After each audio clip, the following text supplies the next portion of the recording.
I'm a creator that has a laundry list of videos I want to make every few days, and I can't always get to them. And as a result, there are a few big projects that I have been promising for months and months and months, or even years, and I never get to.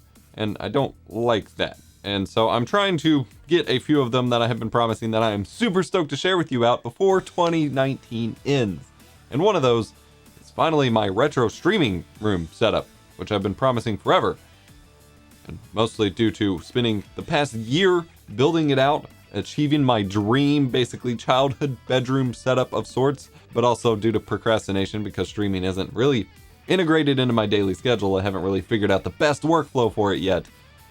Today we're taking a look at what, the stream professor builds as his ideal streaming setup for certain scenarios.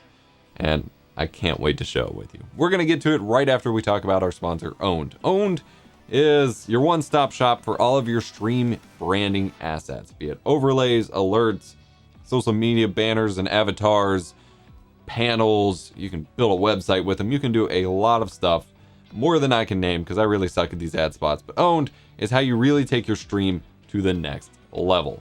You sign up with my link over at owned.gg, or actually it's eposvox.gg/OWN3D. See? I'm trying to pull a number on you. You can take your stream to the next level if you're ready to, really represent yourself in the best light with the highest quality alerts and overlays and stream layouts and things like that. Let's get back to my streaming setup. I'm EposVox, the stream professor, and this is my retro room.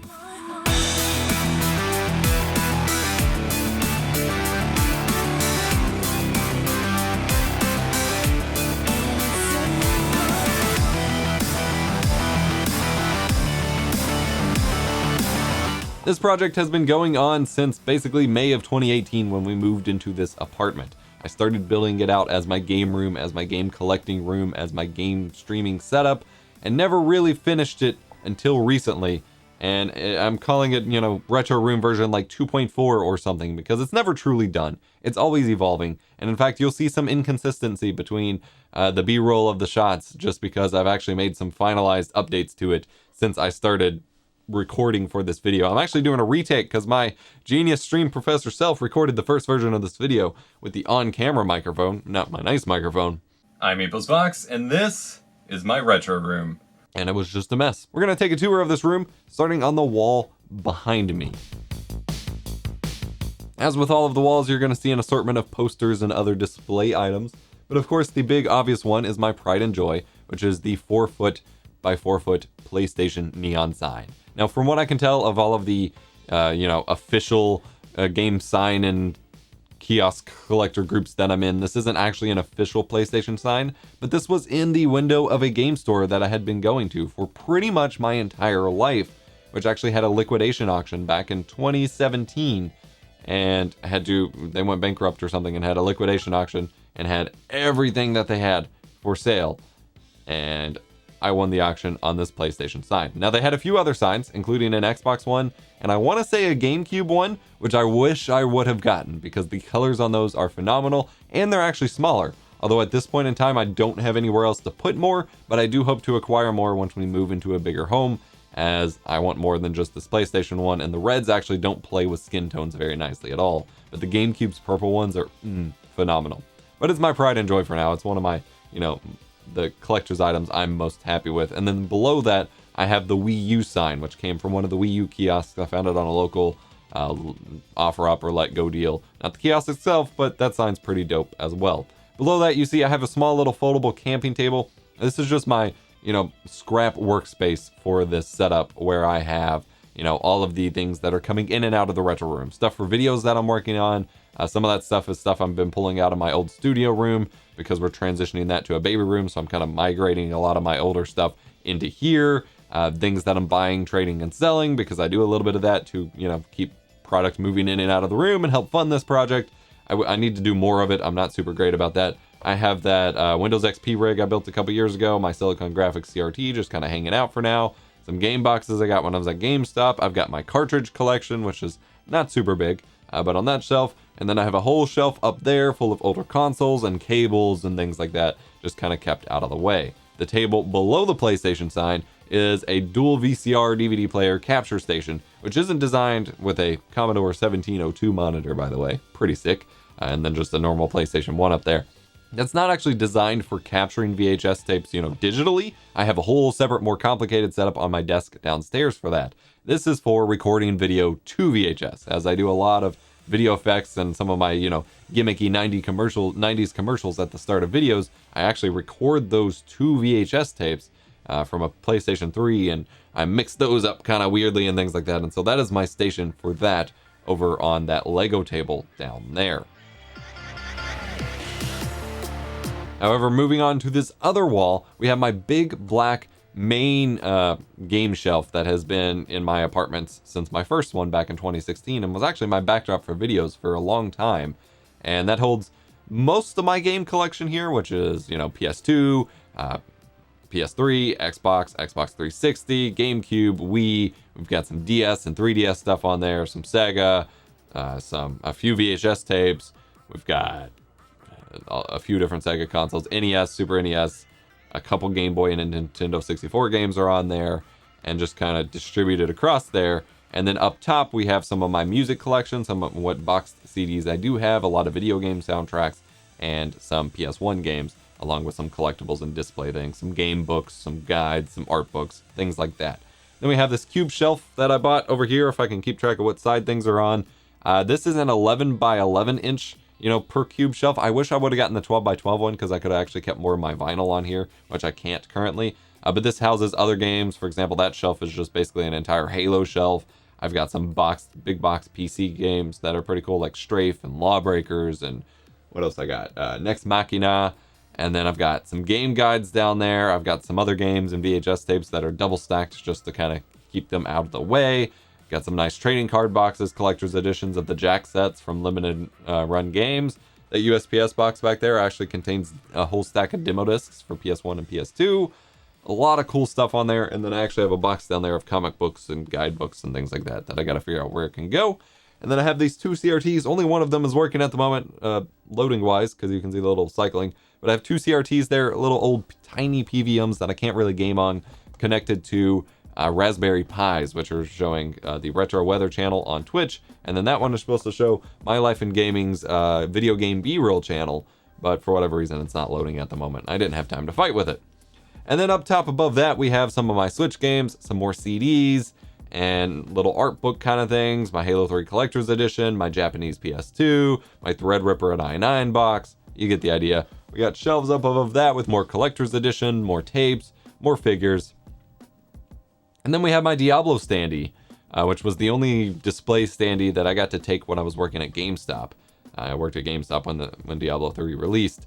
I would happily have traded it for something from another game that I preferred. Like I really wanted the Halo 4 one, although I left GameStop before that fully released. But it's still pretty sick, and I'm glad I have it. I use the corner for box storage of the various collector's editions.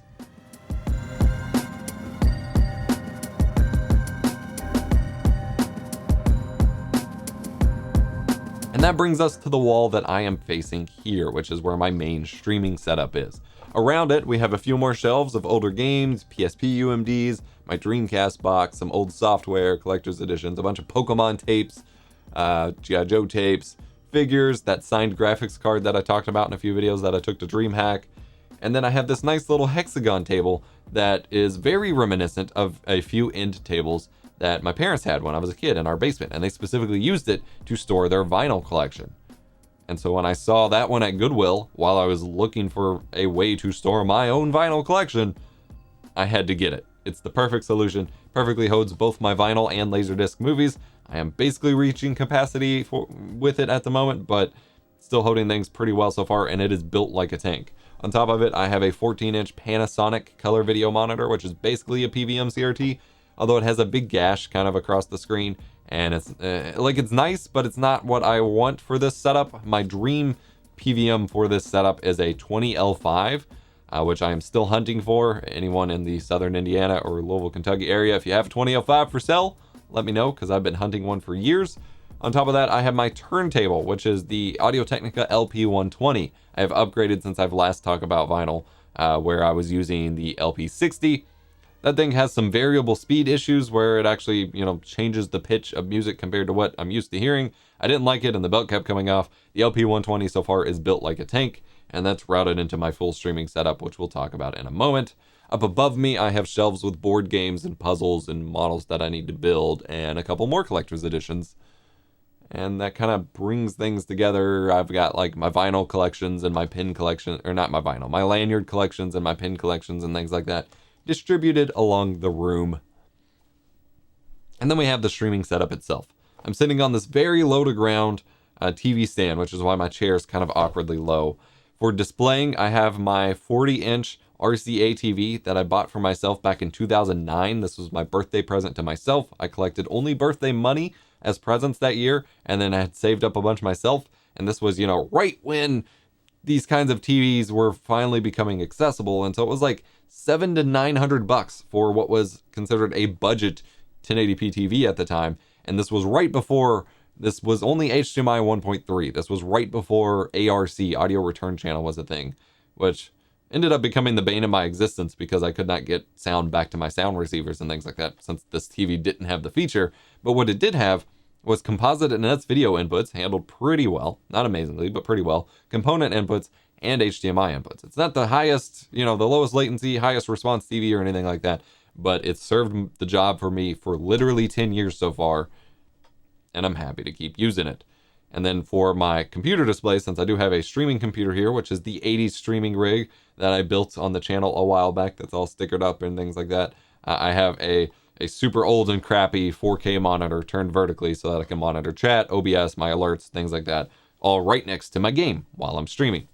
Now, the streaming PC is, of course, powered by an 8700K from Intel, the Zotac GTX 1070 Ti mini graphics card, pretty beastly. And then AverMedia actually sent over, per my request, two more of their capture cards, which is the LiveGamer Ultra and the LiveGamer 4K. Now, these capture cards allow me to take in all of the consoles that I have displayed here, which I will talk about in a moment, at 444 chroma subsampling, which is important to maintain sharpness for especially pixel art games and things like that, especially when I'm zooming them in a whole heck of a lot, and super low latency. They're some of the fastest capture cards on the market, which helps keep audio in sync and things like that running through this setup.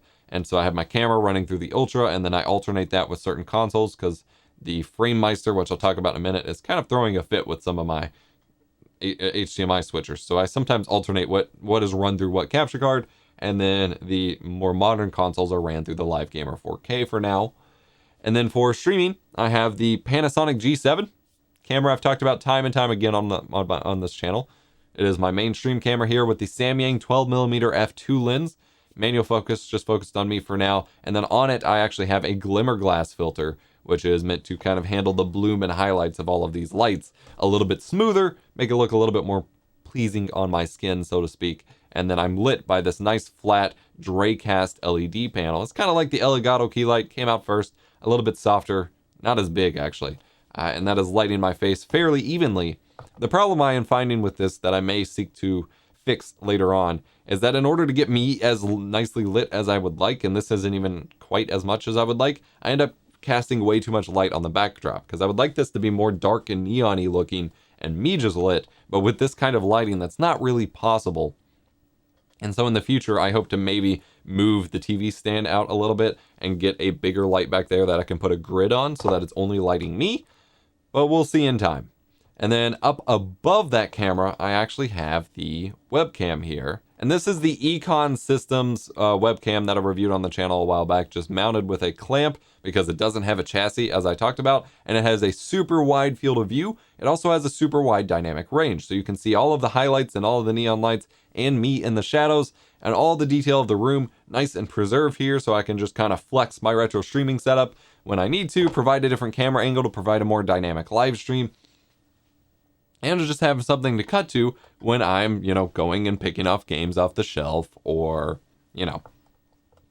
doing things around the retro room besides just gaming. And it would be helpful for getting little time lapses of me, reorganizing the room and things like that. So I have that mounted up here. I am still working on establishing more camera angles for this setup. I have a couple other cameras I plan to implement, so I can have a few different angles around the room, but that is not finalized just yet.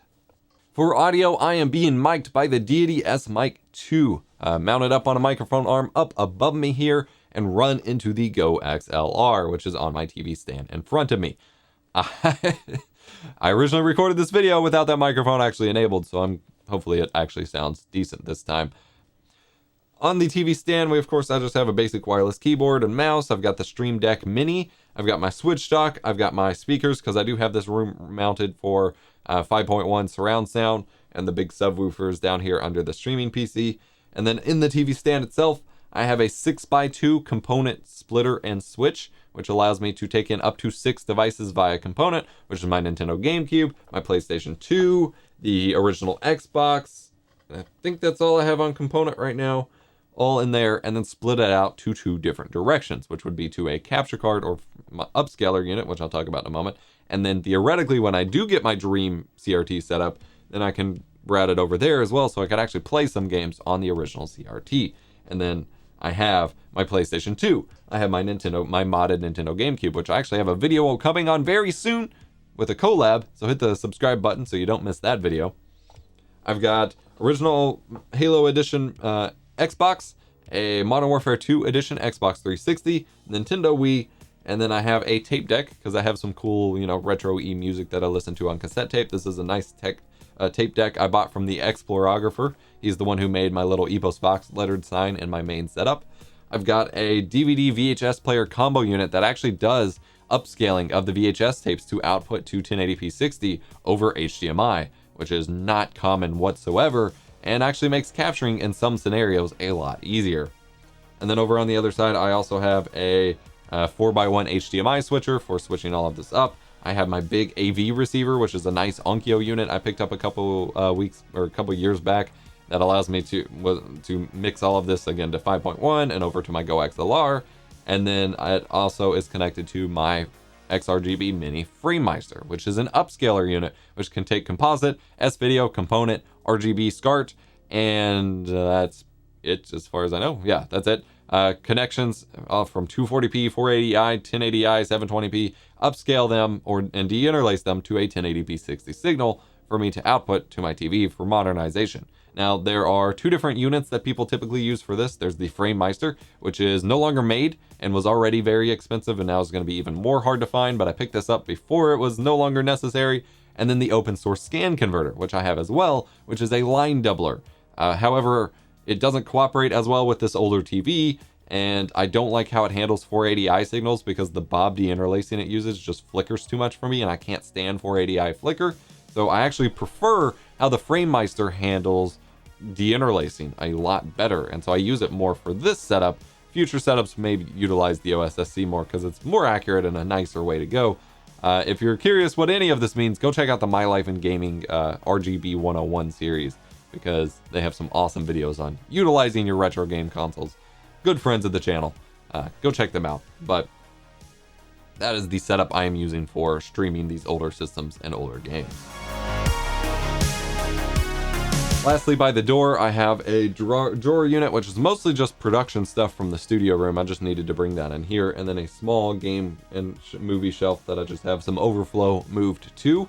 And then we have my big double wide closet, which still has clothes in it. We keep some of our, heavier winter clothes in here. But I also have multiple drawer units to store all of my extra consoles, because I don't currently have hooked up things like a Super Nintendo. I have the analog Super NT as well as an original Super Nintendo. My Nintendo 64, I have an RGB modded one and an original one.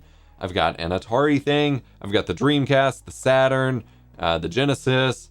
I've got a bunch of other systems, PS1. I've got a bunch of other systems kind of integrated, stored in these drawers, because I used to have everything hooked up, but the complication of the wiring and the mess and the power was way too much, which meant I spent more time trying to set it up than actually using the setup, which is never cool. So now any extra consoles I have to manually set up and plug in order to use, but it's totally doable.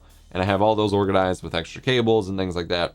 Extra game boxes, extra VHS DVD combo units, because I always use those. More boxes of tapes and more piles of tapes that I need to digitize, as well as extra overflow of movies. I've got my Windows 95 or 98 computer I'm still working on restoring in there. I've got a couple binders of Pokemon cards, things like that, and some overflow from the studio storage, since again I'm kind of compacting that in here.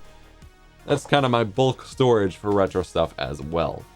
So this is my retro streaming room. This is my retro room, my retro streaming setup, where you see all of my Twitch streams pretty much for console games, be it from Switch, PS3, 360, Xbox, PS2, any Sega, Nintendo, etc. All streaming through here. Freaking awesome setup. Go follow me on Twitch at twitch.tv/EposVox to see those streams. And you also see a lot of cool retro vibes if you're interested over on Instagram. I'm making a big push to really relaunch this and kick some ass with Instagram in 2020. So Instagram.com/EposVox as well. I hope you've enjoyed this tour. Like I said, it's been nearly 2 years in the works to finally get it to a state that I'm happy at, and we're moving within the next 24 months. So I'm gonna have to rebuild it all from scratch, and it's gonna be bigger and better when we do. But for now, I'm getting the most I can out of it as best I can. So I hope you enjoy. I hope this is to your liking. Let me know what you think about it. I'm super proud of it, super stoked on it. Let me know what you think in the comment section down below. I also forgot to mention that is a PSX PlayStation DVR combo unit back there. Just kind of hanging out. I'm EposVox. Thank you so much for watching and for your support this year. It's been phenomenal. I'm so stoked to finally get to share this with you, even if it meant re-recording it again. Thank you for watching. Hit the like button if you enjoyed. Subscribe for more tech education. I'll see you next time.